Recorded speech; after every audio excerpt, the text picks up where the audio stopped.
Shalom e bem-vindos à Via Rápida Israel, uma frase do hebreu que significa amarás a Israel. Esperamos que vocês fiquem conosco porque nosso professor Dr. Baruch vai compartilhar um estudo expositivo da Bíblia. Dr. Baruch é professor titular no Instituto Zera Avraham, com sede em Israel. Ainda que todas as aulas no Instituto são dadas em hebraico, o Dr. Baruch fica feliz em compartilhar este estudo semanal com dublagem em português. Para mais informações sobre nosso trabalho em Israel, visite nosso site amarasaisrael.org.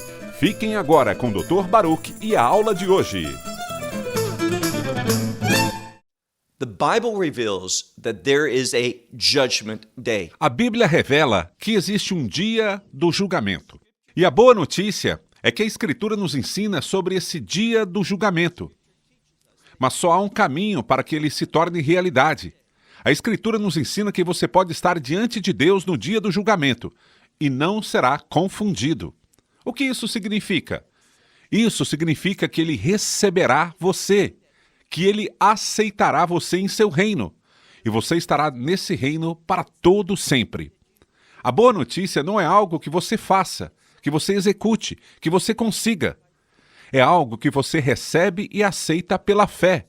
Você simplesmente acredita nas promessas de Deus, e especificamente numa promessa, que é a mensagem do Evangelho. Quando você aceita o Evangelho, você pode ter certeza absoluta, de que estará no reino de Deus. Quando olhamos nas Escrituras, nós vemos que a palavra de Deus revela o caráter de Deus. Logo, você compreende o caráter de Deus? Porque seu caráter está diretamente relacionado ao seu agir, à sua obra, aos seus propósitos, ao seu plano.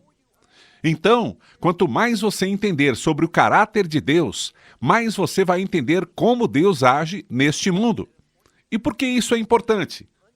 Porque quando você compreende os propósitos de Deus, quando você entende como Deus se move e por que Ele se move neste mundo, você pode responder fielmente. Você pode demonstrar obediência de forma que você possa viver uma vida que agrade a Ele, uma vida que manifesta a sua glória. Mas tudo começa com você acreditando em sua promessa. E acreditar nessa promessa com fé vai transformar a sua vida. E você pode ter certeza de que pode ter paz e que pode ter confiança de que receberá as coisas boas de Deus para toda a eternidade. Agora, pegue sua Bíblia e olhe comigo no livro de Romanos, capítulo 9. Repetindo, Romanos, capítulo 9.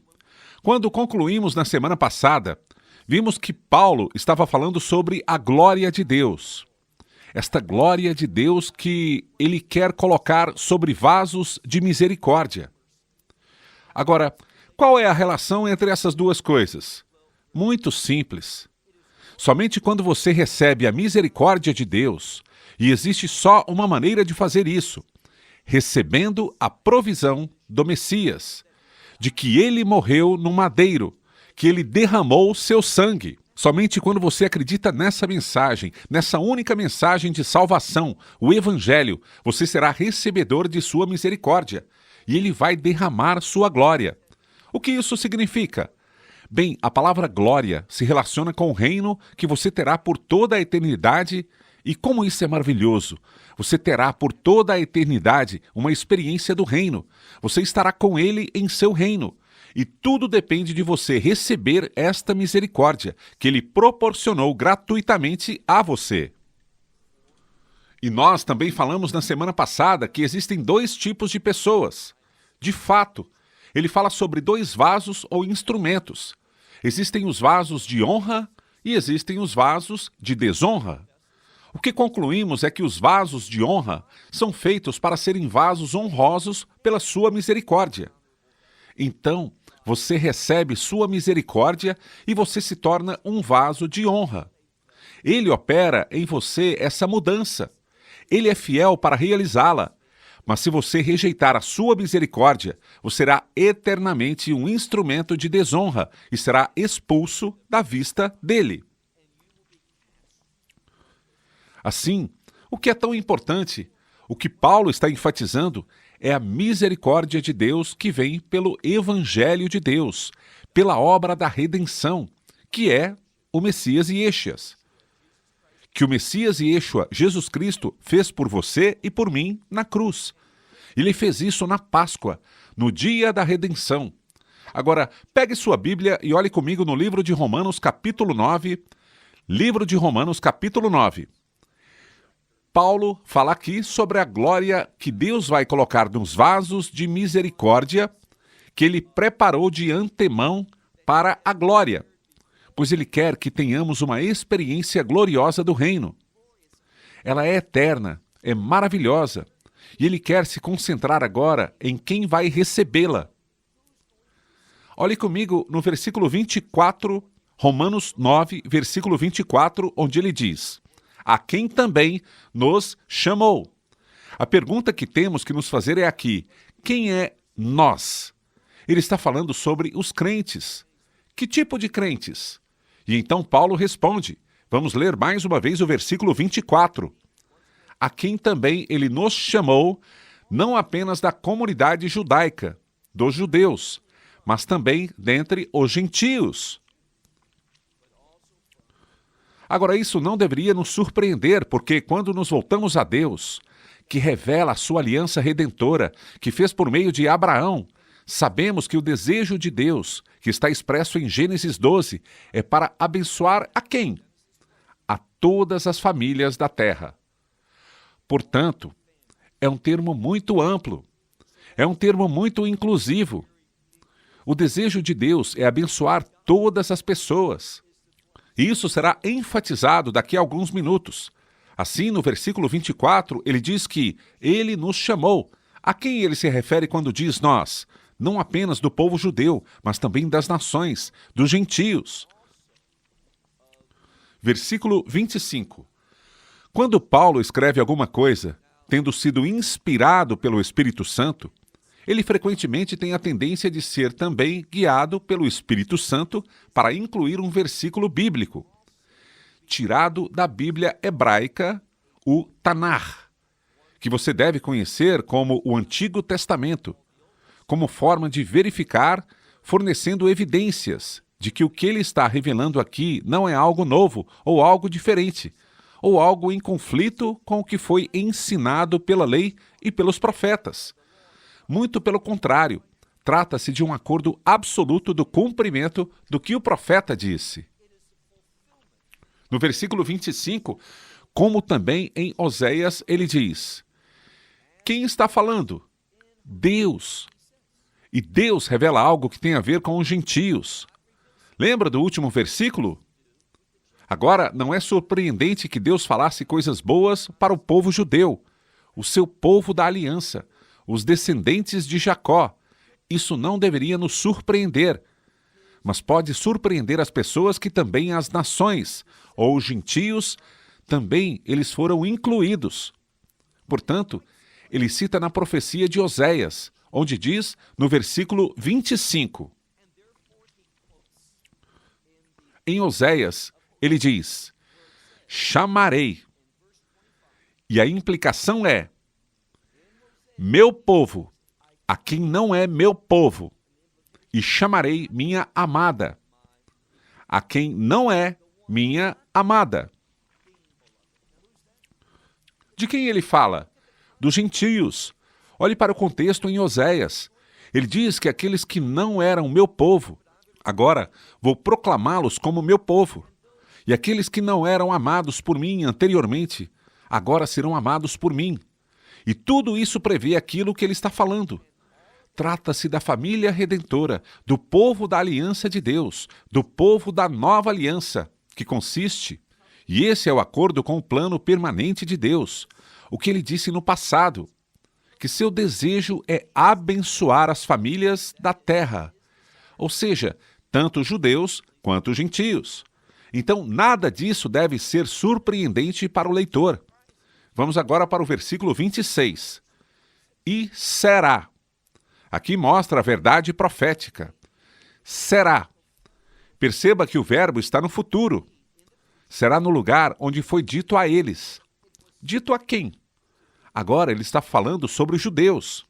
onde foi dito a eles: vocês não são meu povo. Deus, por causa da desobediência de Israel, disse, e Oséias nos confirma com relação aos judeus: vocês não são meu povo. Então, o que foi dito naquele lugar, onde foi dito, vocês não são mais meu povo, lá eles serão chamados, vocês serão chamados de filhos do Deus vivo. Então, isso acaba fazendo com que algo muito importante aconteça. Paulo tem a tendência, quando escreve, de estabelecer algo, um prenúncio para nos dizer o que devemos esperar. Depois, mais à frente, em sua epístola, ele nos dá uma revelação maior sobre o que disse. Quando a este versículo, devemos antecipar algo, que chegará um dia em que o mundo entenderá que aqueles rejeitados por algum tempo serão trazidos de volta à família de quem? A família de Deus vivo. Por isso ele diz, vocês não são meu povo, mas no mesmo lugar se dirá, vocês são filhos do Deus vivo. Por isso, não se engane. Nós devemos antecipar, devemos ter uma expectativa certa de que Israel, de que o povo judeu será trazido de volta para este relacionamento de aliança, para a salvação, para esta esperança de reino. Vamos prosseguir. Versículo 27. Isaías. Trata-se agora de um profeta diferente, mas com a mesma mensagem. Isaías exclama com relação a Israel. Aqui está Isaías falando sobre o povo judeu. E ele diz assim: se o número dos filhos de Israel for como a areia do mar, então, se a quantidade de judeus for como a areia do mar, veja, só porque são muitos, ele diz, o remanescente será salvo. Perceba dois pontos importantes sobre a última parte desse versículo que diz, o remanescente. Se você olhar na Bíblia do rei Jaime, verá que está escrito um remanescente. Está errado, porque aparece aqui o artigo definido, ou seja, a palavra o. Então, não é um remanescente, ou seja, não é por acaso.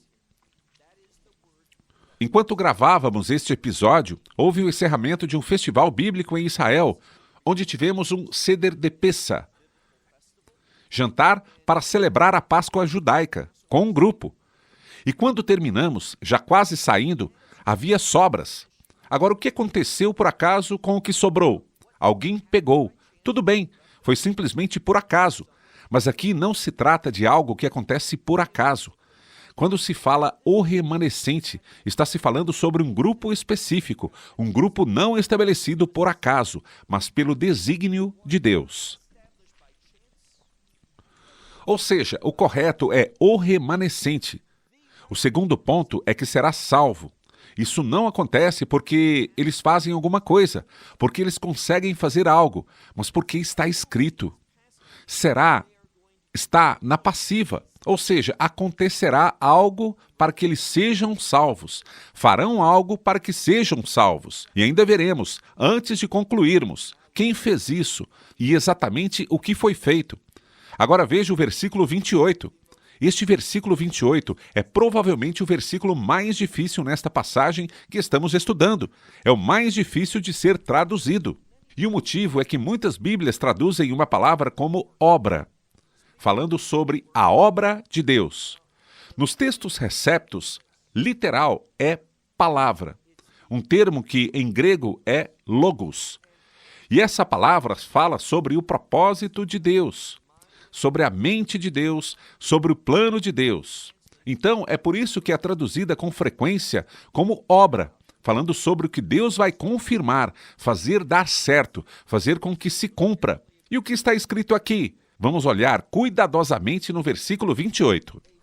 Porque, literalmente, usa-se uma palavra específica, referindo-se a um plano, a um objetivo específico de Deus, que será concluído. E como ele fará isso? Com rapidez. E ele fará isso em justiça. É isso que está escrito.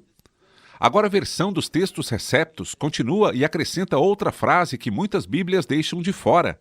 Vamos repetir, está escrito: porque esta obra, ou palavra, ou este plano, este propósito, será feito rapidamente.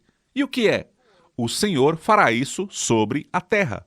Então, o plano de Deus, o seu propósito, o seu objetivo é que essa obra redentora, esse é o contexto, é o próprio Deus quem vai realizar. E ele vai fazer isso imediatamente, rapidamente. Vai ser uma realização e vai suscitar a conclusão desejada que Deus quis.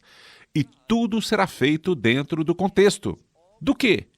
A Escritura nos diz, olhe atentamente para o versículo 28, está escrito, em justiça.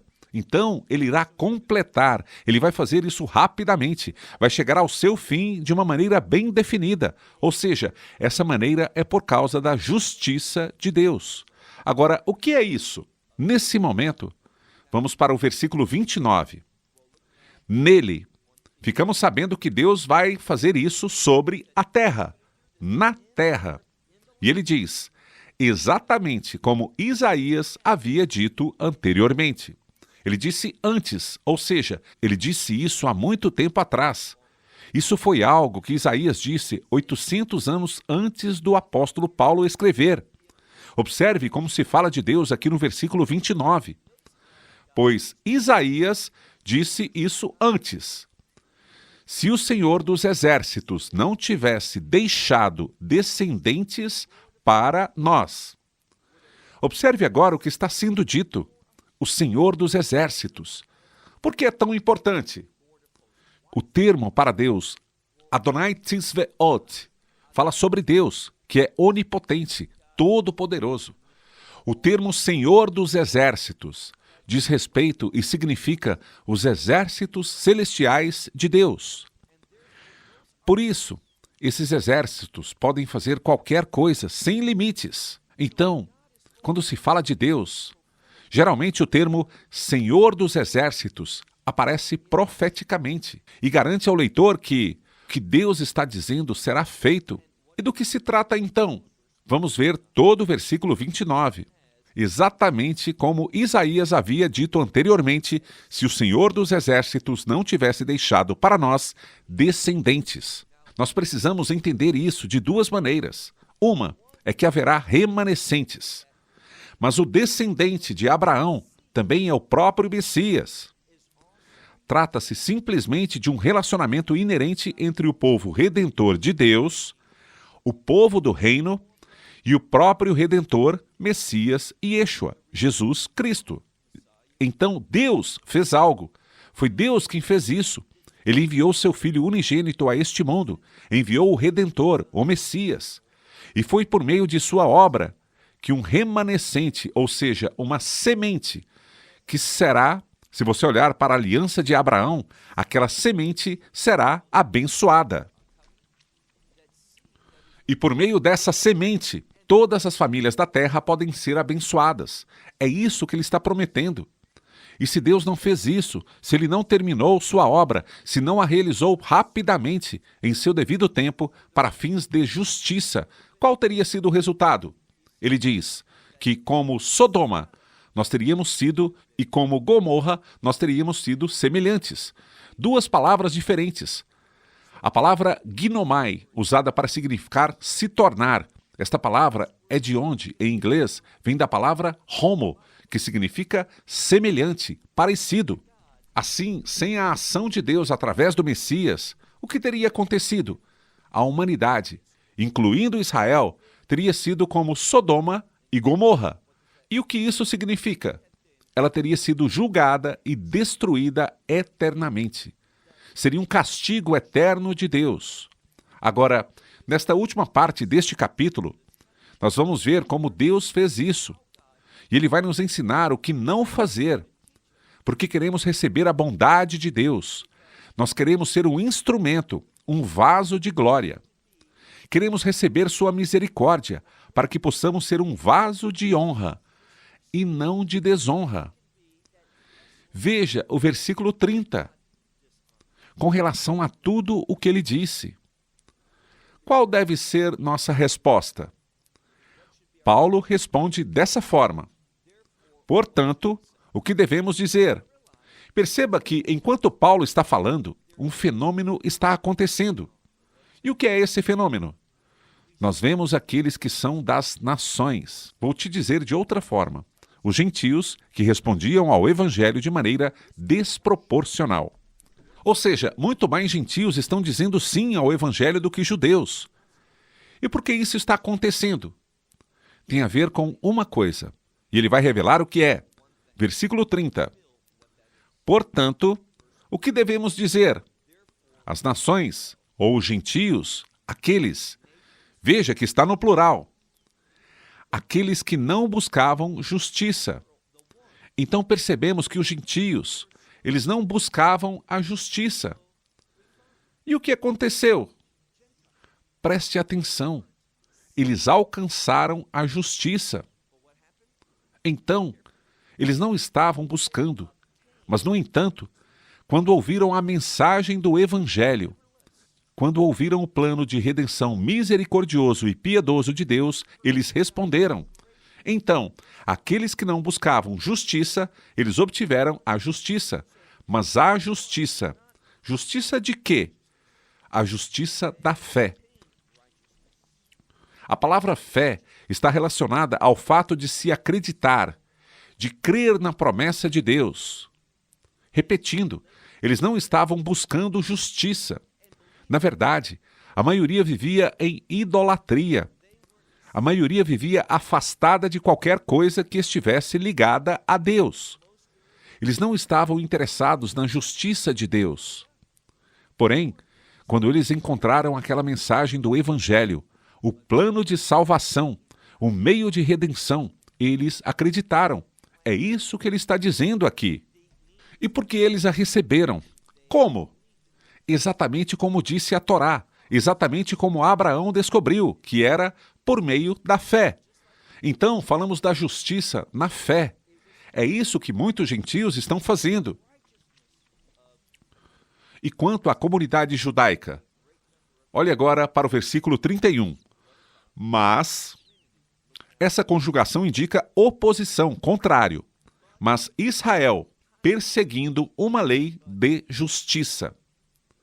Nós poderíamos dizer de outra maneira, Israel, o povo judeu, eles estavam buscando a Torá em busca de justiça. Eu te pergunto, a Torá é de justiça? Sim, ela é. Ela define, ela revela o que é justiça, mas não é um instrumento.